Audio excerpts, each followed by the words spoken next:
Good morning बच्चों। आज हम कहानी काकी जो कि सियाराम शरणगुप्त जी द्वारा लिखी गई है।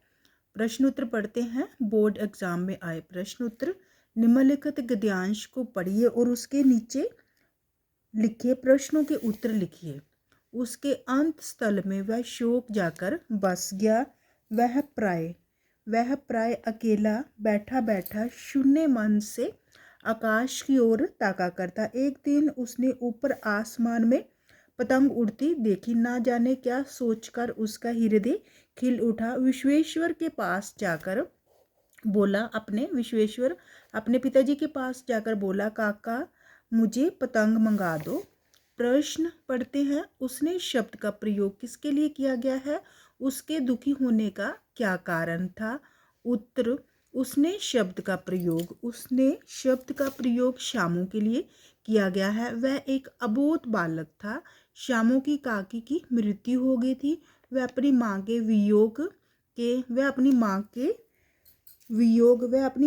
वियोग के कारण बहुत ही उदास रहता था। वह अकेले बैठकर शून्य मन से आकाश की ओर देखता रहता था।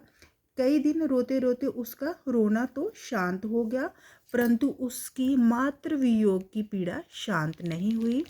प्रश्न 2, क्या देखकर उसका हृदय खिल उठा? उसने अपने पिता से क्या मांगा?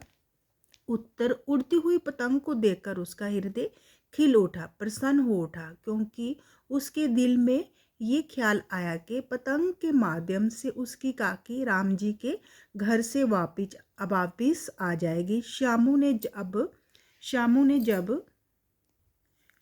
ने जब आकाश में उड़ती हुई पतंग देखी तो उसने अपने पिता विश्वेश्वर जी से पतंग मांगी। प्रश्न 3, उसने उस चीज का प्रबंध कैसे किया?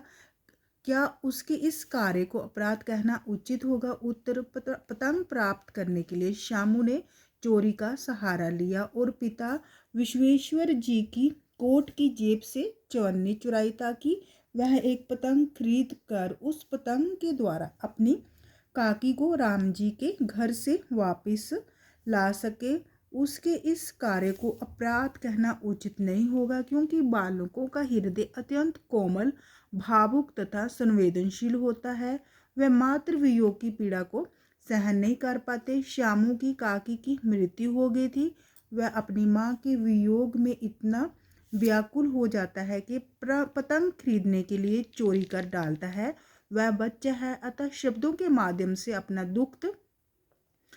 दुख व्यक्त नहीं कर पाता, अपना दुख व्यक्त कह नहीं पाता, परंतु माँ की मृत्यु का दुख उसके हृदय की तहों तक पहुँचने के कारण वह उदास निराश रहता है और माँ को आकाश से उतारना चाहता है, ताकि वह अपनी माँ के साथ रह सके।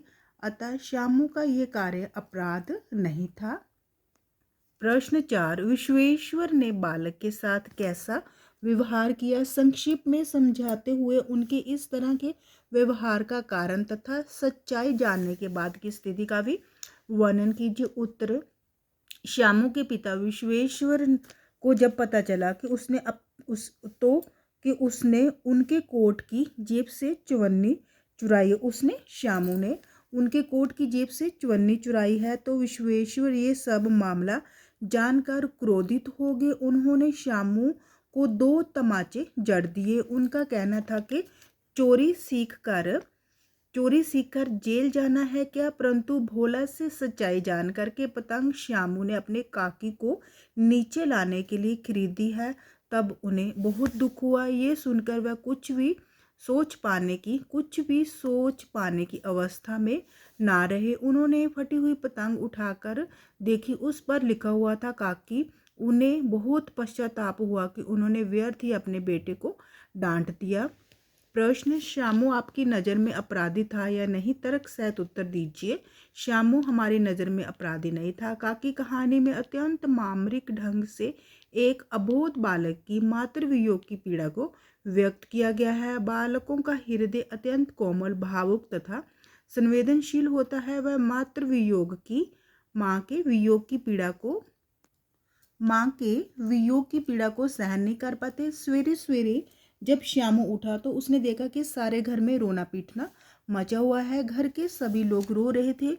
लोगों ने उसे विश्वास दिलाया कि उसकी काकी माँ उसके मामा के यहाँ गई है। धीरे धीरे श्यामू को पता चल गया कि उसकी काकी ऊपर राम जी के यहाँ गई है। वह अपनी माँ के वियोग में इतना व्याकुल हो जाता है कि पतंग खरीदने के लिए चोरी कर डालता है। श्यामू ने भोला से कहा कि वह इस पतंग को राम के यहाँ ऊपर भेजेगा, जिससे कि उसे पकड़कर काकी नीचे आ सके। वह इसे राम के यहाँ भेजकर अपनी काकी को नीचे उतारना चाहता था ताकि वह अपनी माँ के साथ रह सके। तो हमारी नज़र में श्यामू अपराधी नहीं था। तो बच्चों, अगर आपको मेरी वीडियो अच्छी लगी हो तो प्लीज़ प्लीज़ इसे लाइक शेयर और सब्सक्राइब अवश्य कीजिए। धन्यवाद।